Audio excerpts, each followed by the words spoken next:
আপনারা যারা এই যে তিলক পরে হাঁটেন, এই যে দেখছি কালো তিলক পরছেন কিংবা কেউ সাদা তিলক পরছেন, যারাই পরছেন এক একটা গ্রুপে কয় কি পরছে, চিত কপাইলে গরু সাজছে, মানে সাদা হয় না কপালে বাসুরে, এটাও বলে। আমি নিজে শুনেছি কত, আর আপনাদের কথা আর কি বলবো। ইয়ং বয়সে সাধু সাজলে তো আরো লোকে বেশি বলে। তো এই যে যারা জানতে হবে, এগুলো কিন্তু কলি। যারা এইগুলো বলে ওরা কারা? কলি। এই জন্য কলির কথাই কিন্তু ধর্মপথকে বর্জন করা যাবে না।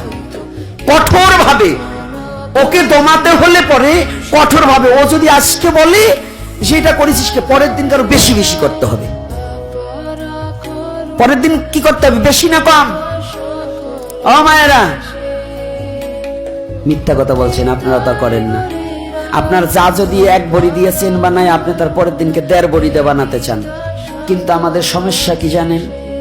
যদি কেউ একটা তুলসীর মালা নেয়, তার সাথে হিংসা করে আর একটা ডাবল করে নেন না কেউ নেয়।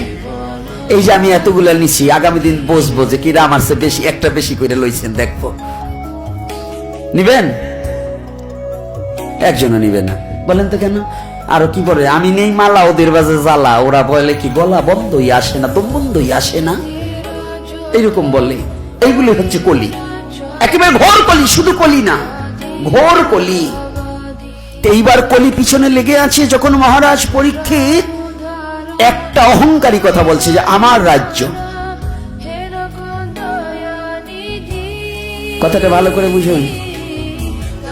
আমি যদি আমার হারাধন বাবাকে বলি এই বিল্ডিংটা কার, কেন বলে উঠবে আমার, এই বাড়ি কার, আমার, এই জমি করছে কে, আমি। কিন্তু আসলে কি বাবা করেছে? ভগবান যদি ইচ্ছা করে না করায়, করার ক্ষমতা আছে? ক্ষমতা নেই। তাহলে কি বলতে হবে? আমি তো যেখানে কলির বসতি সেখানে। মহারাজ পরীক্ষিত বলেন আমার রাজ্যে বসবাস করে আমাকে জল দিলে না। কলি ভাবলেন মহারাজ আজকে ছিদ্র একটা পেয়েছি, আজকে সর্বনাশ ঘটিয়ে দেব। কি করলেন?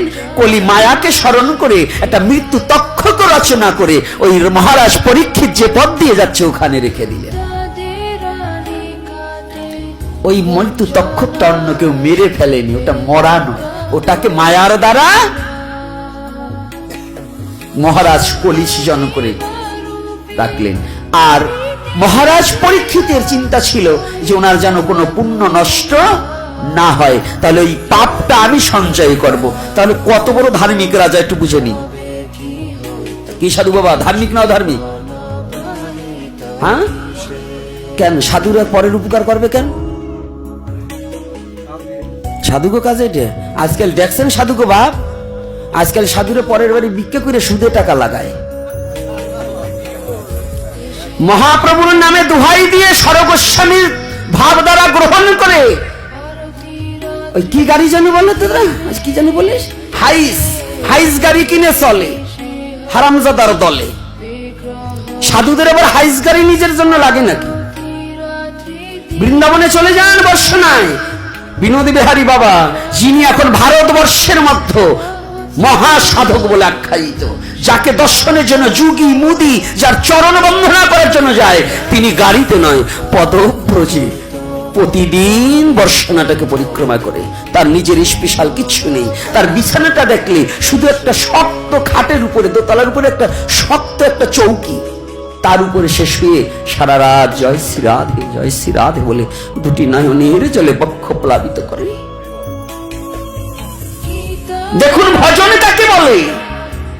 আর আমরা সাধু সেজেছি কালেকশন করে, ভিক্ষা করে, পরকে ভোগ লাগিয়ে, যেটা না লাগবে সেটাও এনে, মানে ভোগের নামে যেটা না লাগবে সেটাও এনে আমি কি করছি?